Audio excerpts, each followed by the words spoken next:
Thanks everybody for joining us. This is quite an exciting topic. As you will have heard from the introduction and from what I've done in my life so far, I'm taking a relatively peculiar perspective on these type of questions. So I've been working at the intersection of enterprises and government regulation and the interplay of both. And I've been taking a particular interest in the question, how do you organize big transformations? So in my role at EY, I'm advising governments on strategic processes. I'm doing research on this in the context of my university affiliations. And this is also the point of view that I want to take on the transformation that we're talking about in microplastics. So where do enterprises stay? Are right now, what are the strategic challenges that enterprises face, but also the broader ecosystem of enterprises in the sense of moving towards circular economy type regimes. And then want to highlight a couple of the really quite difficult topics that we often face in transformation projects of this kind, and illustrate this not from the field of microplastics, because I'm just not that familiar with the transformation policies there, but look at related fields like mobility, digitalization, and sustainability, and so on, to illustrate what we need to face and what we need to look at. I'll share my screen so we have a couple of slides that we can look at. Here we go. And let me go into presentation mode.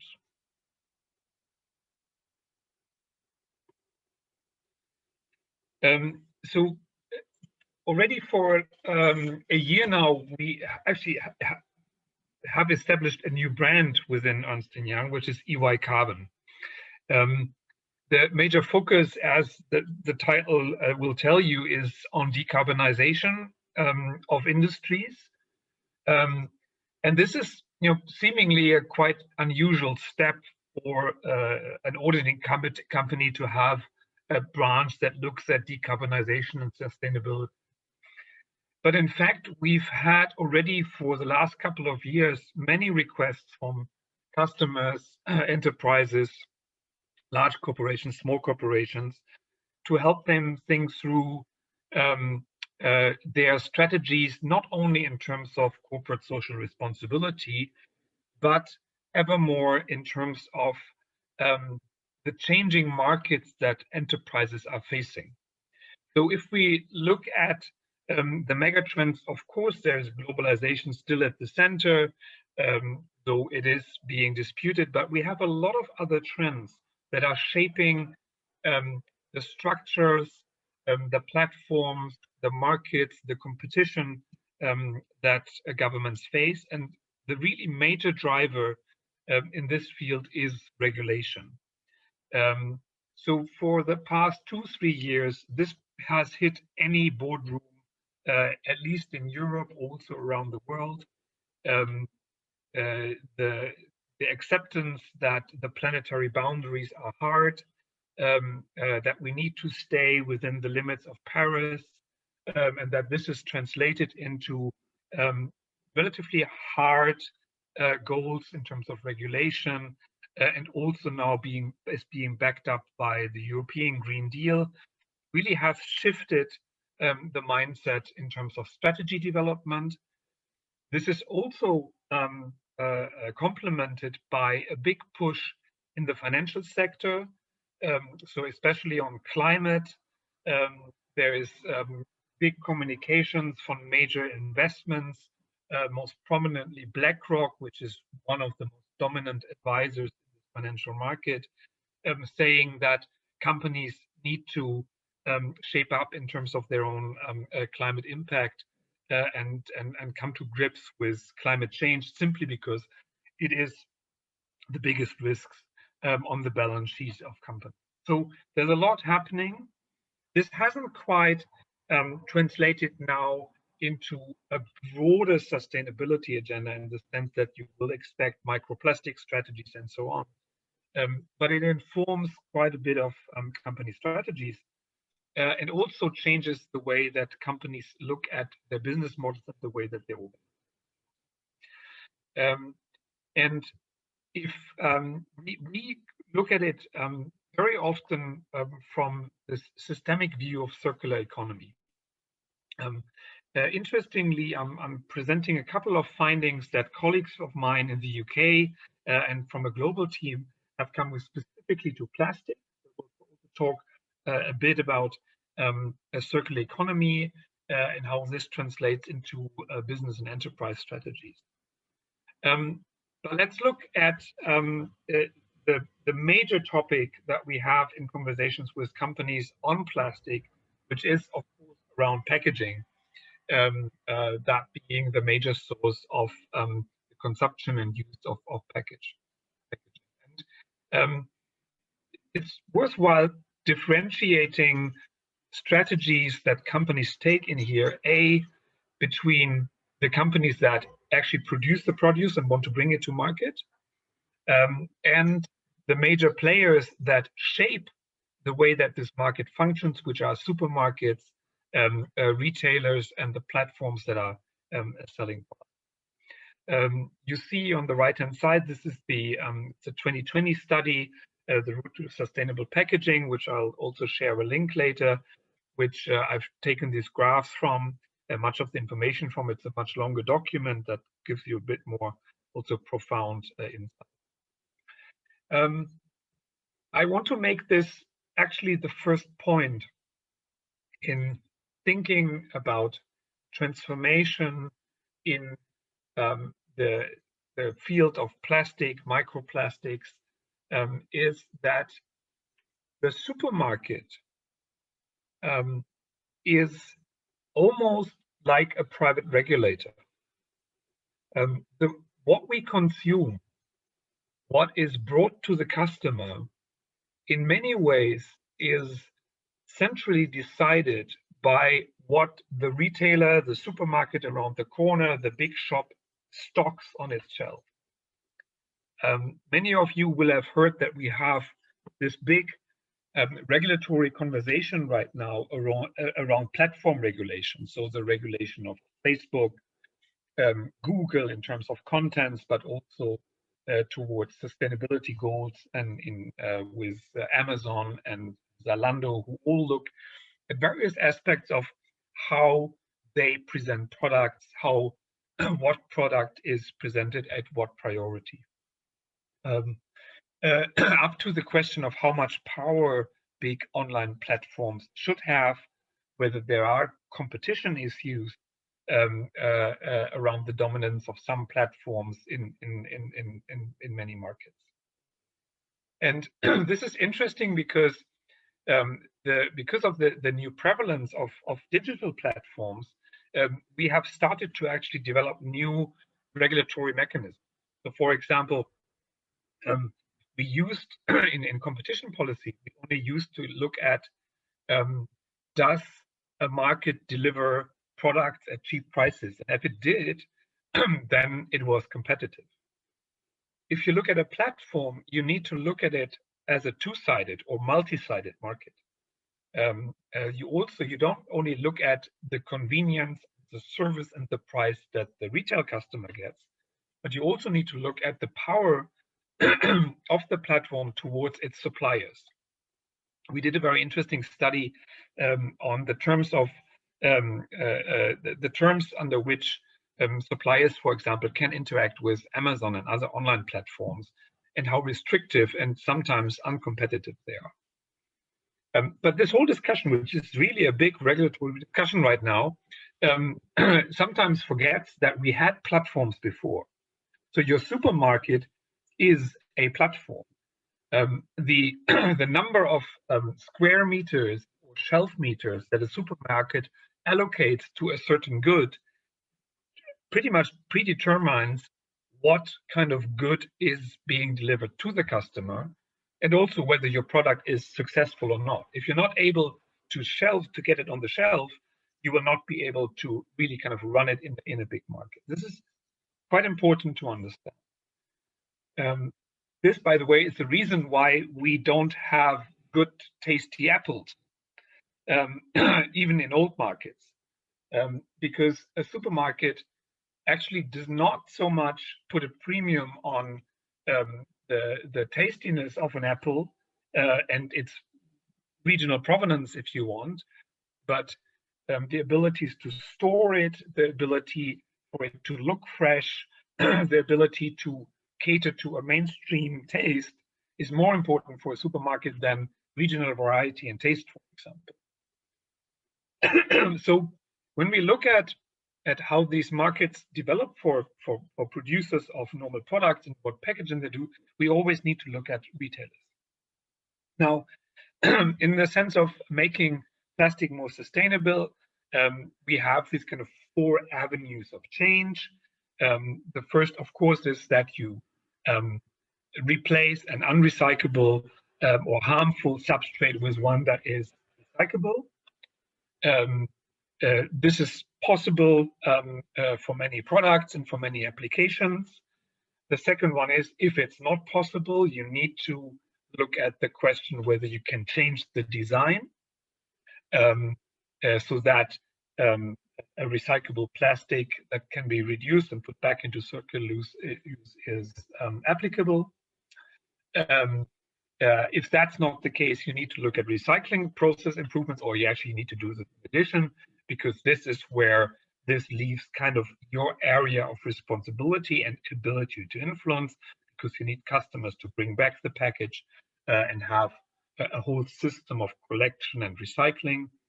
And then, of course, if a substitute is not readily available, investing into new substrate innovation, so switching to more sustainable solutions, innovating there is quite important. This is a classic set of problems in a policy field: is change what you can. If you can't change the design, improve the process, including all of the stakeholders. And if all of this is not enough, you need to have innovation, cost innovation. So this is important to look at from a company's perspective, but also in terms of transforming the whole system, if you look at it as a transformer, as a government, or another change agent. Now, this is the judgment, and based on the research of my colleagues, we already kind of can see that some of these changes are easy and some of them are not so easy.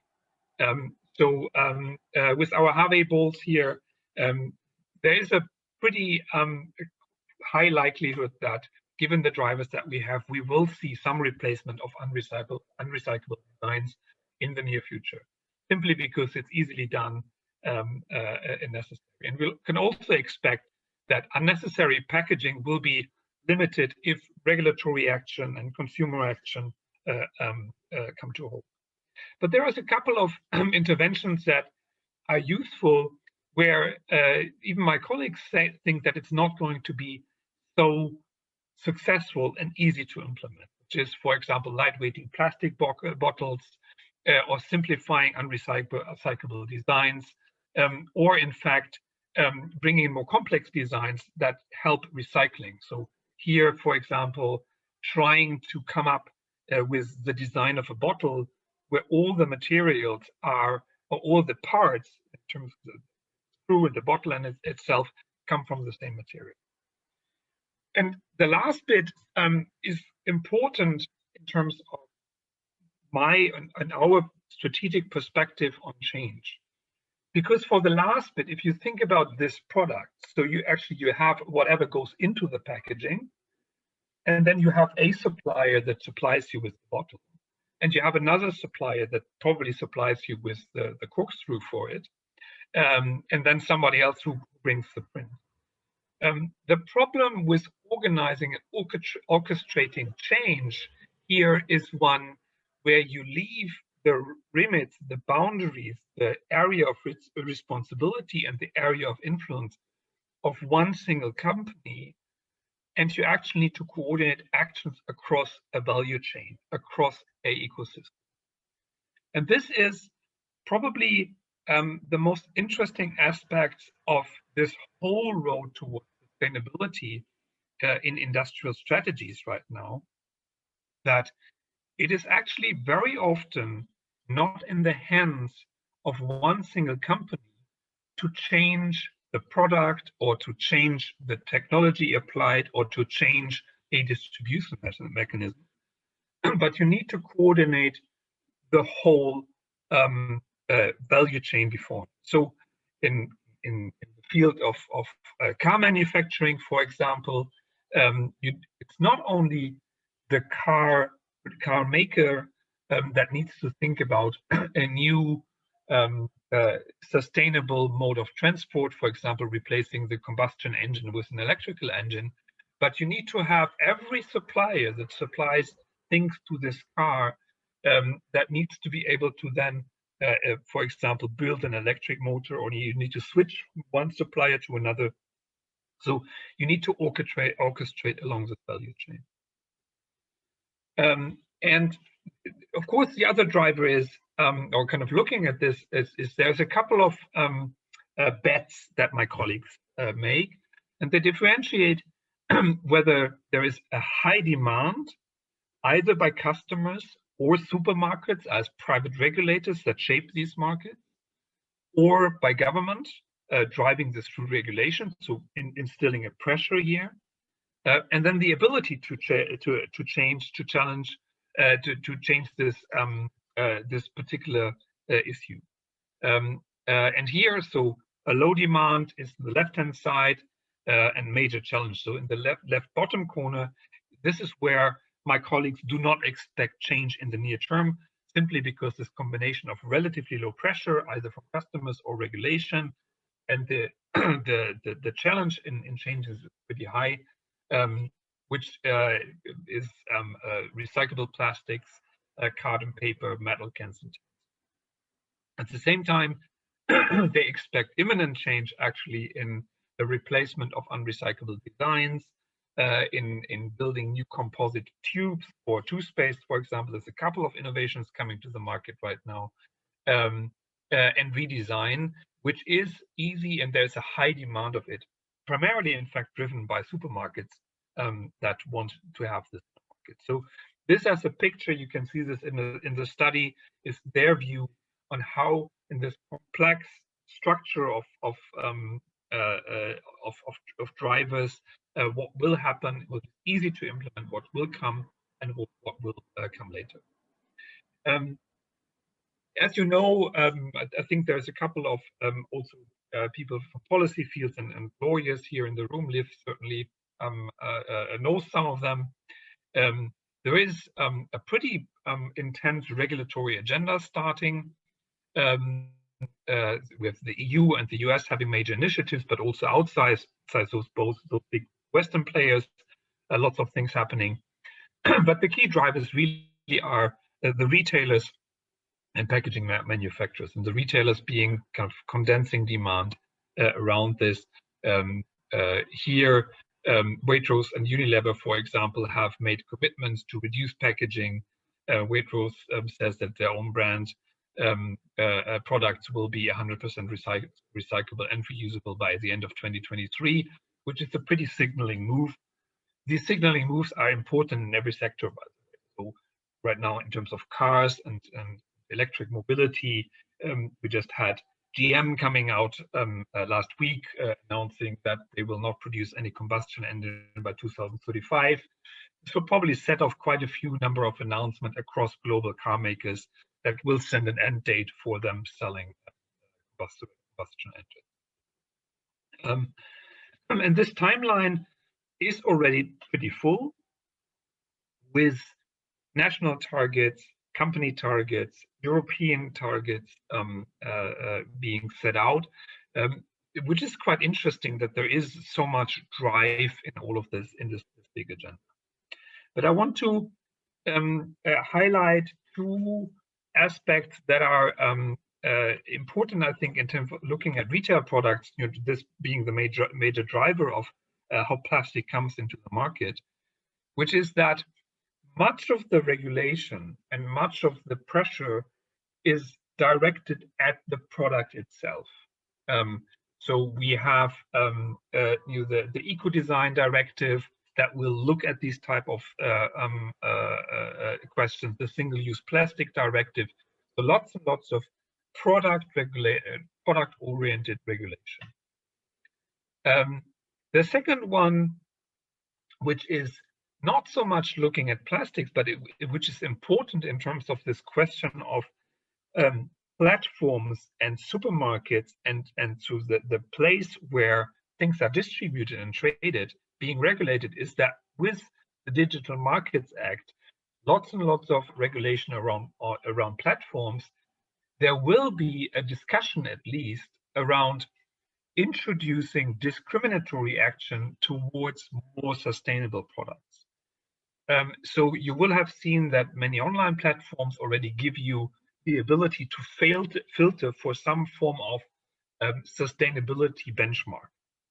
And so you can say, show me only products that have a certain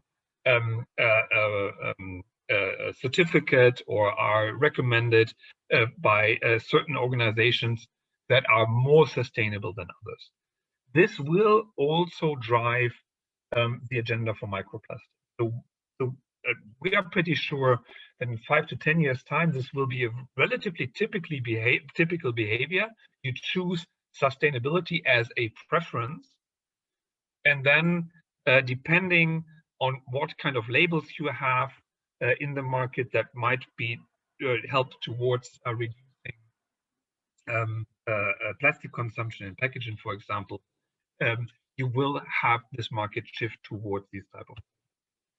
And then the third one, and this will also bring us to the question of circular economy, is that there is quite a bit of investments right now on a regulatory basis, but also in terms of research around transparency around products, and the kind of the linchpin, the king measure that is discussed right now is the digital twin, or the product pass that is associated with every product. It enabling more informed, transparent consumer choices, but also allowing to have direct transparency around a product. It's the materials used in it, the energy footprint, the whole ecological footprint, and allowing it to go into the circular economy. This discussion around digital is something to watch, because it will provide some of the preconditions for then changes in for example, microplastics and other regulations that we see, like the German supply chain law that is just starting right now, which is right now more focused on social issues, but actually sets the tone and deploys a tool towards value chain monitoring and monitoring and regulating along value chains. So this is all pretty fundamental stuff, pretty fundamental policy changes. In terms of circularity with respect to plastics, my colleagues make an interesting point that we also see across other sustainability transformations, is that it's not so much actually only the regulation that you see at federal level. So for example, in Germany at the level of the federal government or at the EU level, but that transformations are driven by local authorities. This is pretty clear in the terms of in terms of, for example, sustainability and mobility, and it's certainly clear in terms of collection of materials, but it's actually might expand towards local regulation towards supermarkets and so on. So an interesting place to watch. I think by now you will see that kind of circular economy, kind of this move towards circular economy becomes pretty important for many companies. A, in terms of achieving their climate targets. B, also in terms of their ability to interact with customers. Actually also providing additional services to companies. So companies are looking seriously into this. And I'll just kind of give you this quick impression. A lot of movement here, a lot of kind of big investments in this space, a lot of interest in terms of Google trends. So the circular economy certainly is the kind of the is quite on vogue right now, and will become a much bigger topic for many companies. And this move from old reality to new reality really is more than a simple enterprise company strategy, but it requires a collective action. Moving from one path to another, moving from one technology to another, becomes a collective action problem, because not all of the assets in this transformation are owned by one company. It is dependent on others behaving in the same direction. And this is where I kind of want to come to this discussion of transformation projects and what is so special about this, and why this is not simple project management if you want to manage these transformations. And the first point is, if you think about a normal company strategy and its execution, the company typically holds all assets in its hands. It has the technological capabilities, the financial capabilities, the human and also political assets that you require to affect this change. You can control the change. But in the transformation that we're talking about here, they are characterized by the fact that all of these assets are spread across various actors. None of the agents can change this particular product, this particular use of plastic, this particular transformation on their own. They need to coordinate with others, and they need to also be sometimes coerced into coordination. It's a very high complexity because you have this interlocking questions of technology, business models, political assets that you need, infrastructure, and so on. And very often you have to face collective action problems, which make these problems political problems. The delivery of goods is not easily organized, but you need to kind of change the collective. And I want to kind of give you an example of this from the space of mobility. This is a picture of cows from Schleswig-Holstein, which is the state where I am. In fact, they just live just outside this window here, and they stand on a meadow which belongs to the village. And we have a classic tragic of the commons problem. If too many farmers here, breeders, use this meadow for their cows, this meadow will disintegrate and it will not be an asset anymore. So you need it for the last 200, 300 years to restrict access to this meadow so that the meadow actually survives, that it becomes sustainable. And you have to have some form of collective action around it and a governance around it so that it works. Why am I telling you this? Because we have exactly the same problem in mobility, for example.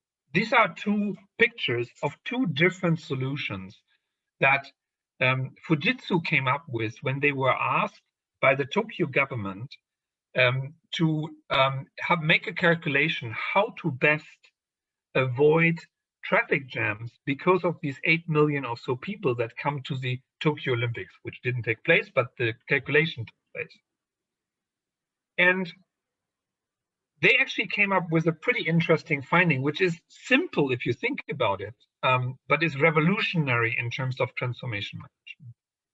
And they said, look, it's very easy. If you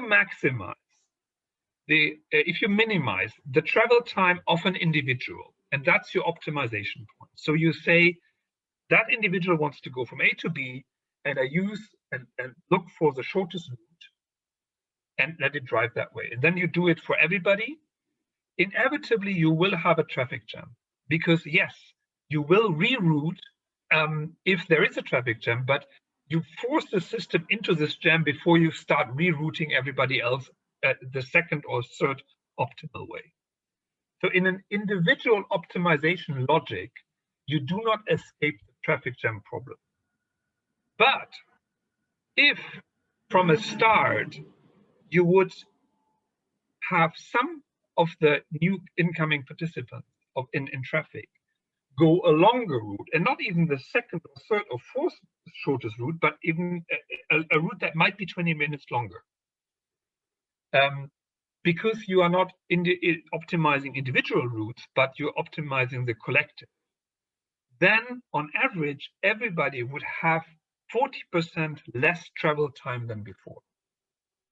So traffic jam management becomes a collective action problem that you need to optimize in a collective way. It's a classic tragic of the commons problem.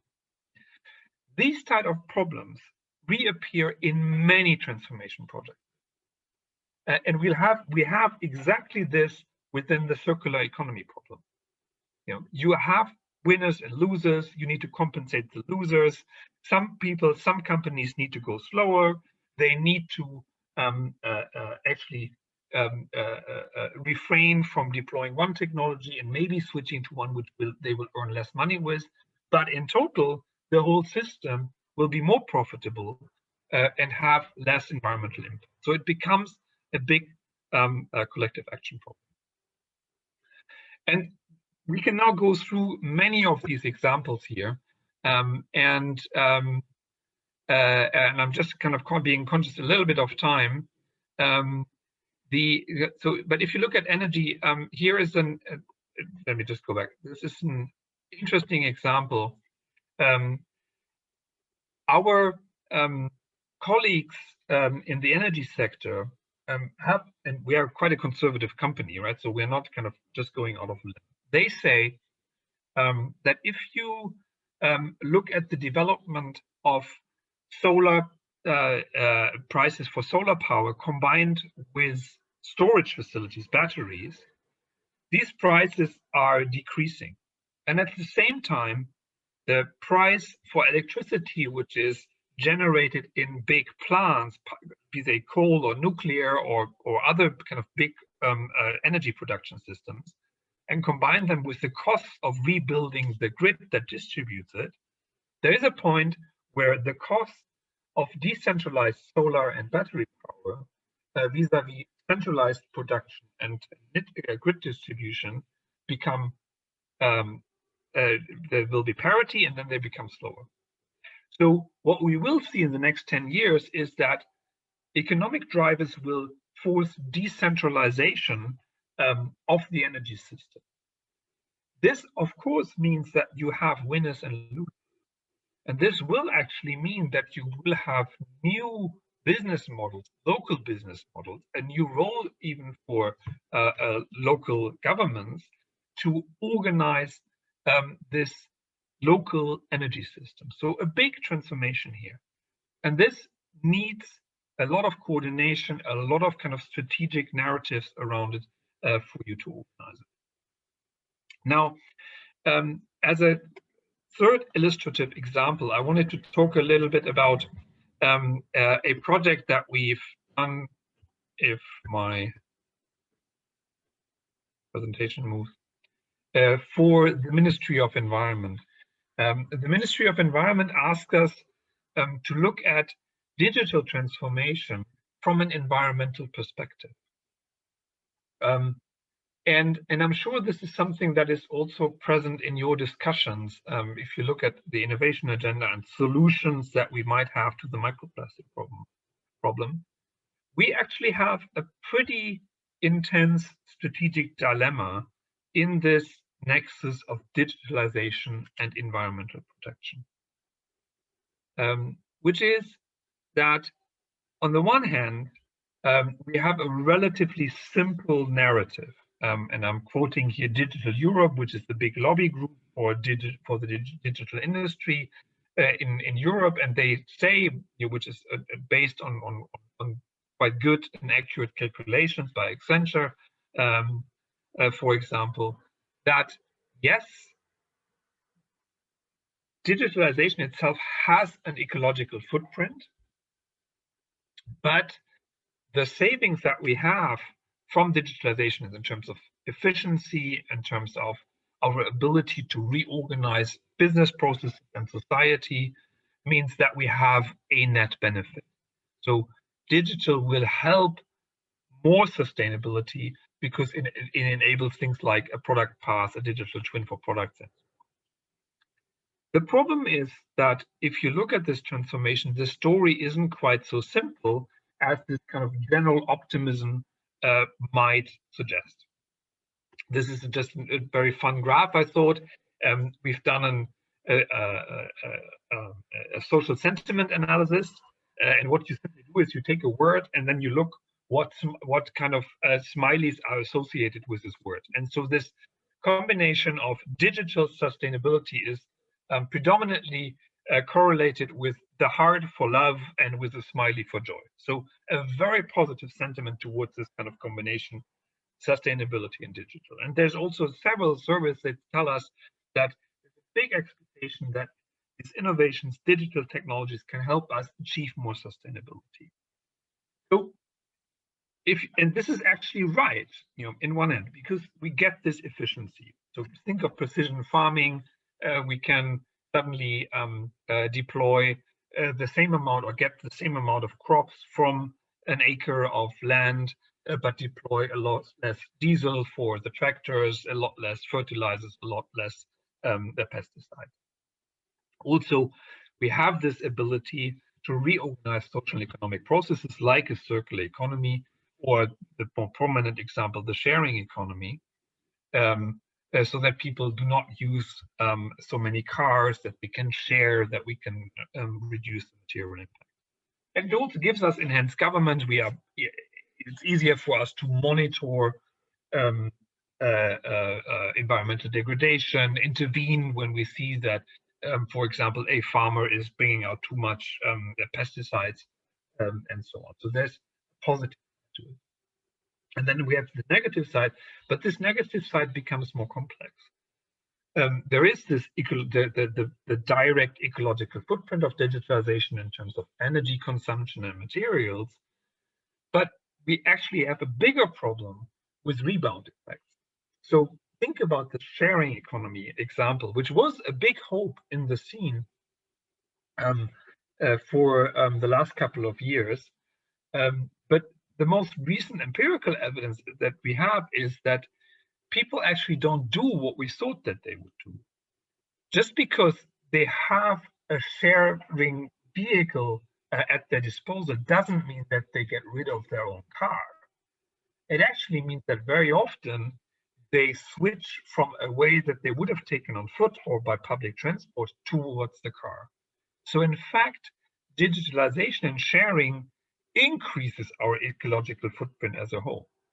And this is a big problem in this kind of transformation that we need to think about also when we think about plastic, is that some switches do not necessarily mean, because there is more efficiency, that this efficiency dividend is not invested in even more consumption, in even more of a bad thing.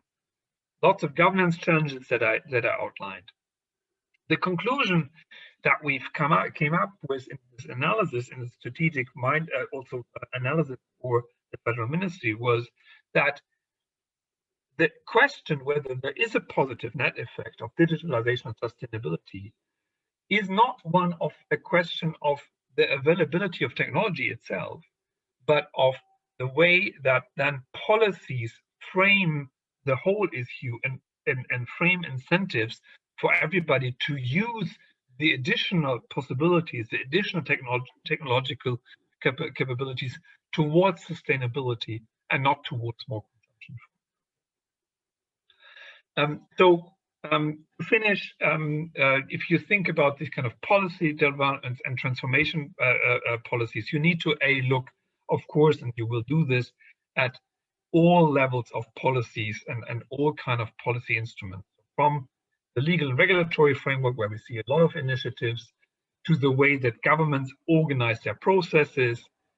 Governments have a big role actually in these transformations now, in investing in complementary infrastructure, in data. They will have to fund R&D, fiscal incentive, state aids. There's the agenda setting.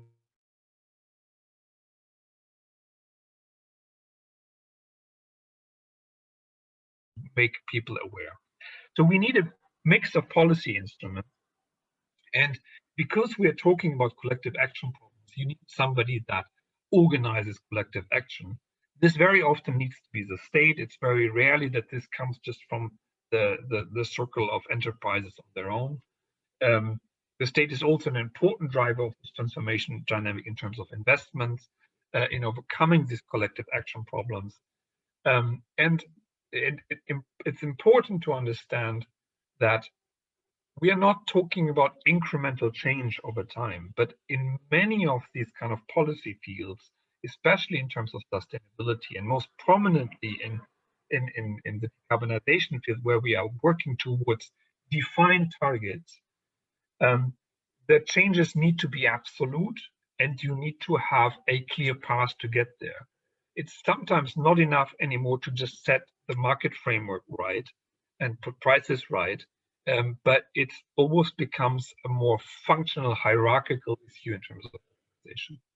And of course, if you have this type of multi-stakeholder management, you need to have a clear strategic picture that brings everybody together, and builds this around a strategic narrative that allows everybody to take the same step at the same time from one path to another path, from one technology to another technology, and that compensates winners and losers in this process. So to sum up, this is, I think, an exciting field because we are all interested in terms of managing our lives, our economic activities within the hard boundaries of our planetary capacities. But this becomes a complex issue. It's not a question of just simple technologies. It's a question of collective action, organizing collective actions, and looking at a lot of quite complex and interesting problems in transformation management. And with this, I would finish my by now rather long talk, and I'm very happy to discuss and answer questions. Thank you very much.